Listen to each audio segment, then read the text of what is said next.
Le titre de ce livre, c'est L'homme spirituel. Le titre de ce livre, c'est L'homme spirituel. Il est écrit par le bien-aimé frère Watchman Nee. Nous sommes présentement à la 7e et grande partie de ce livre. Chapitre 4 de cette 7e et grande partie. Le titre du chapitre 4, la sensation.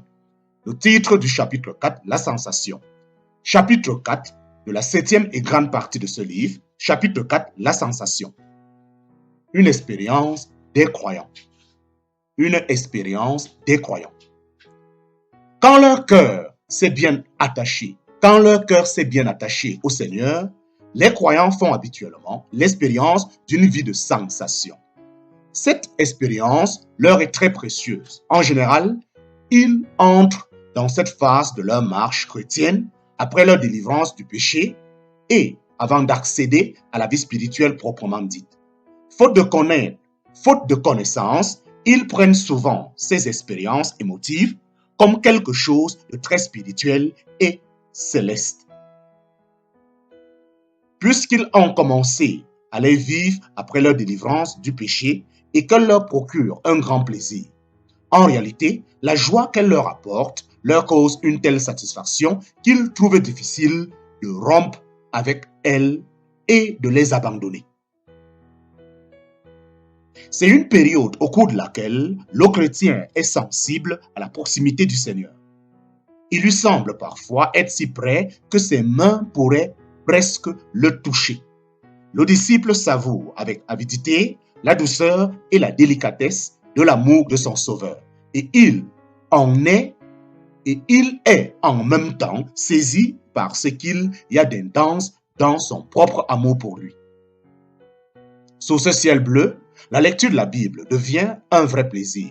Plus il la lit, plus la joie remplit son cœur. La prière aussi coule de source. Plus il prie, plus rayonnante est la lumière céleste.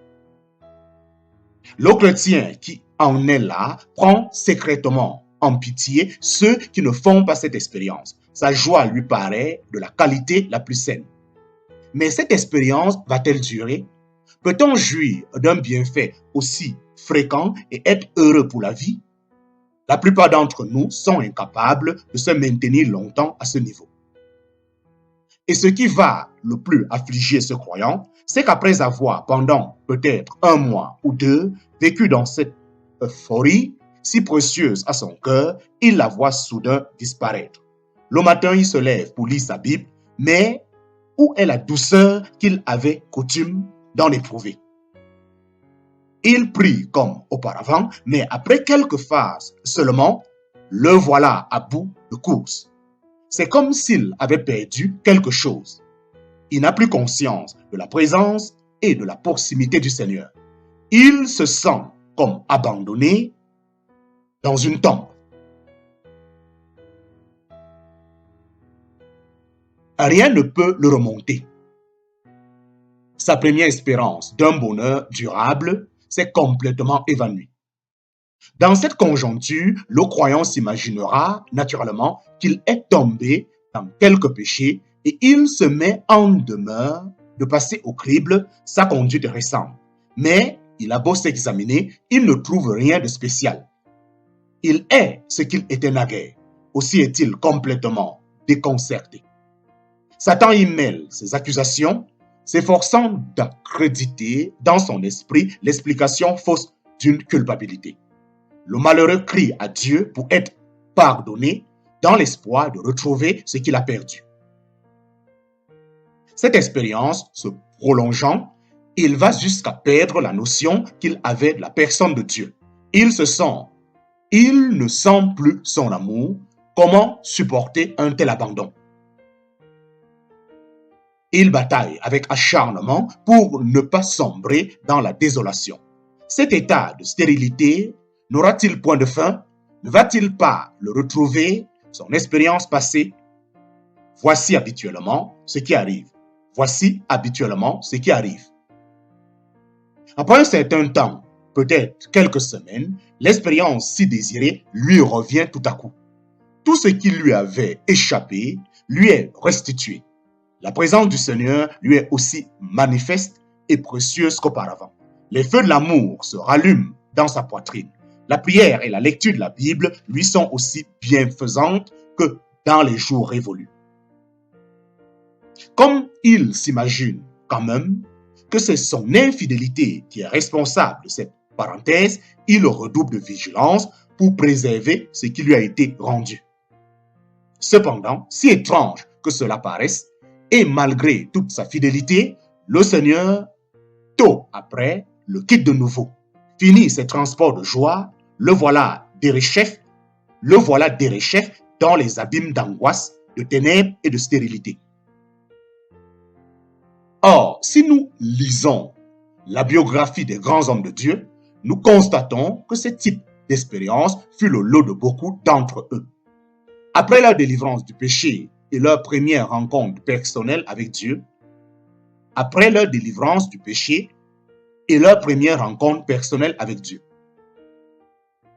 le Seigneur commence à leur faire sentir son amour, sa présence, sa joie. Mais bientôt, ces impressions disparaissent. Elles reviennent plus tard et leur remplissent le cœur de joie pour s'évanouir de nouveau. Cette alternance de visitation et d'éclipse n'est pas rare une fois que le chrétien a été délivré de son christianisme charnel. Sens de cette expérience. Le croyant s'imagine être à son point culminant quand il en est. Le croyant s'imagine être à son point culminant quand il est en possession de la sensation merveilleuse et au plus bas quand il en est privé. À son sens, sa marche est assombrie par des hauts et des bas en grand nombre. Mais cette interprétation est tout à fait fausse, quoiqu'elle soit assez courante. Si nous ne comprenons pas en quoi elle est fausse, nous subirons des défaites en n'en plus finir. Voyons donc les choses de près.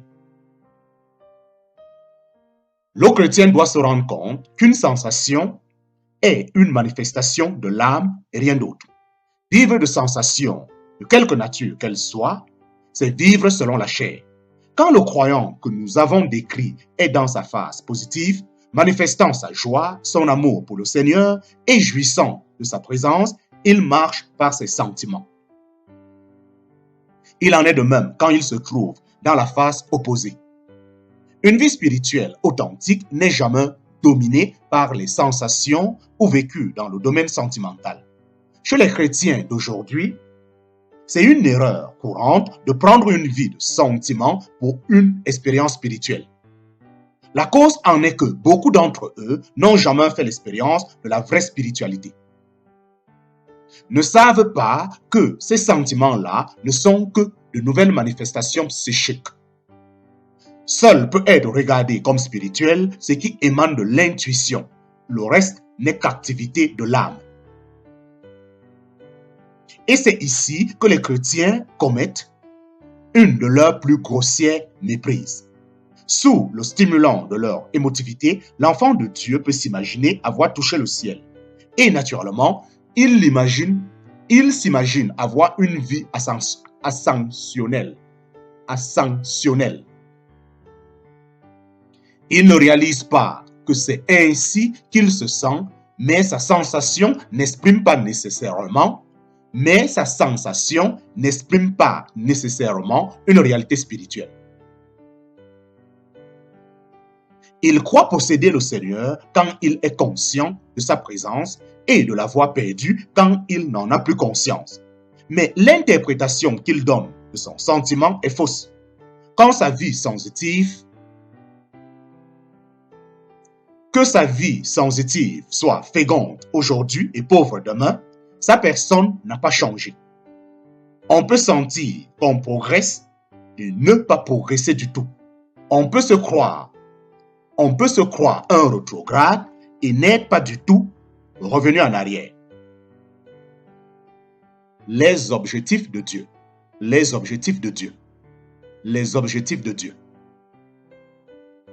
Pourquoi alors Dieu accorde-t-il ces sensations pour les retirer après? parce qu'il a certains objectifs à atteindre. En voici quelques-uns. Premier objectif, Dieu accorde de la joie aux croyants pour les attirer plus près de lui. Il utilise ses dons pour captiver les hommes. Il compte qu'en toutes circonstances, une fois qu'il leur aura montré les richesses de sa grâce et donné des signes sensibles de ce qu'il y a dans son cœur, les enfants croiront à son amour. Deuxième objectif, si Dieu nous traite ainsi, c'est pour nous aider à nous comprendre nous-mêmes. Et cette leçon-là s'étend sur toute la durée de notre vie. Plus nous l'apprenons profondément, plus alors nous mesurons tout ce qu'il y a de l'impureté, tout ce qu'il y a d'impureté dans notre vie naturelle aux yeux de Dieu. Mais nous ne le goûtons pas beaucoup, cet enseignement. Et notre vie naturelle est incapable de s'y faire. C'est pourquoi le Seigneur emploie tant de moyens divers pour nous inculquer cette connaissance de nous-mêmes. Une de ces méthodes les plus importantes est précisément de nous accorder d'agréables sensations pour nous les enlever ensuite. Par ce traitement, nous apprenons à distinguer notre corruption native plus clairement. Un état d'aridité nous ouvre les yeux sur la façon dont nous avons mesuré du don de Dieu dans le passé en nous élevant nous-mêmes et en relevant les autres, et comme nous avons souvent agi sous l'empire du sentiment plutôt que sur une intuition de l'esprit.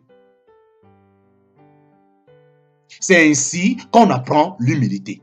Si le chrétien s'était rendu compte que cette expérience était arrangée par Dieu pour lui aider à se connaître, il n'aura pas recherché avec une telle ardeur certaines sensations qu'il prenait pour des sommets de la vie de l'esprit.